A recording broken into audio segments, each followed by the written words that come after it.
Hi everyone, and welcome to another lecture in the series of lectures on the namesake.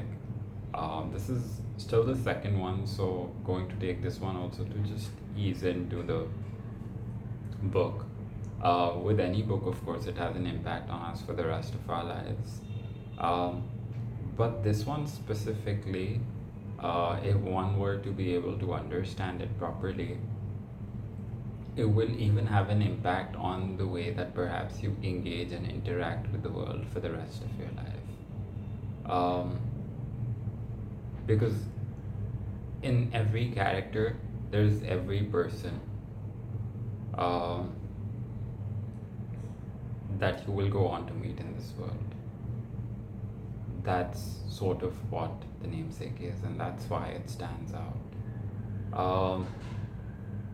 So I'm just going to take the next few lectures to read through comments that others have given on namesake that have appeared in authoritative places, and and we're going to discuss what they mean, what they imply, and so on. Now, the first one that I'm going to read is something that appeared in The Guardian.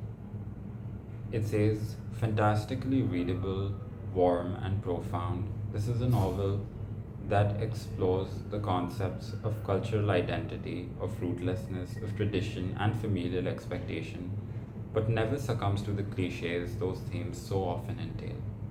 Instead, Lahiri turns it into something both larger and simpler. The story of a man and his family, of his life and hopes, loves and sorrows. She has a talent, magical, sly, cumulative, that most writers would kill for.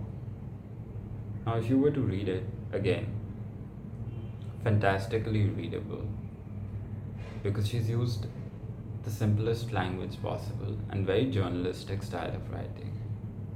Warm, because she has explored human emotions to that level. Profound, because the thoughts that she's put in this one are not thoughts that you usually think of just like that. This is a novel that explores the concepts of cultural identity. A lot of novels explore the concept of cultural identity, even when it comes to Asian or South Asian writers specifically. This guy, Chetan Bhagat, he wrote an entire novel called Two States, which was only about the clash of two different types of cultures or cultural identities, of rootlessness. When we talk about rootlessness in that novel, there's also the struggle for rootlessness. Two States. If you read books by Khalid Hosseini and The Mountains Echoed, A Thousand Splendid Suns, rootlessness has been explored on a really deep level of tradition and familial expectation. Again, all the novels that I mentioned has been explored in those novels, but never succumbs to the cliches those themes so often entail. Because whenever those themes are explored, there's a beginning, middle, and end to the story.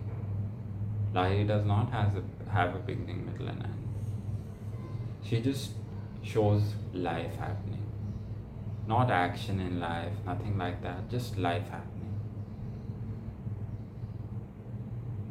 Instead, Lahiri turns it into something both larger and simpler, because we can see life happening on a grand scale in a very simple way. When I say on a grand scale, I mean people are moving countries, people are having kids, people are dying. But life is going on, and that's simple. The story of a man and his family, because it is at the end of the day Ashok's family, of his life and hopes. And it's not just Ashok's family, right? When I guess the critique is saying of a man and his family, it's also Gogol and his family. It's also Ashima and her family. Life and hopes, because all of them have certain aspirations with life. All of them have certain hopes to be somebody, to get somewhere, to be able to make something. loves and sorrows, because they all love each other. They all love other people too. But there's also sorrow of having lost something that can never be replenished.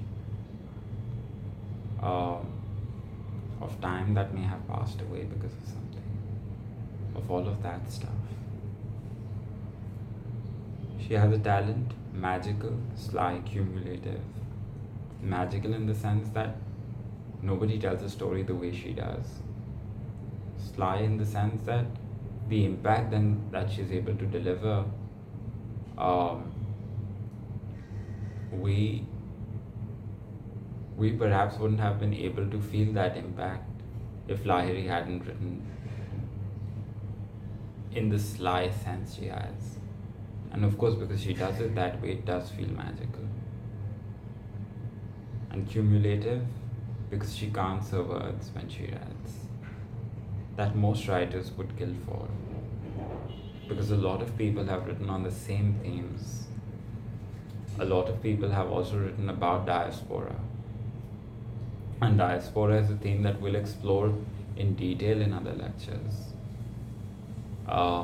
Because in the namesake, diaspora is not just about being an immigrant, but diaspora is a lot of other kinds of instability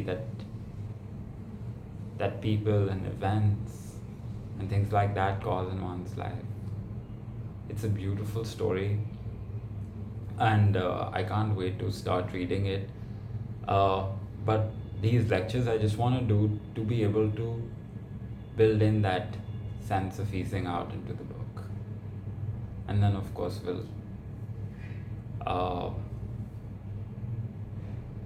we'll eventually get to reading it. If you like this video, don't forget to give me a thumbs up as well as subscribe to the YouTube channel. Also maybe press the bell icon to stay updated on whenever a new video drops in.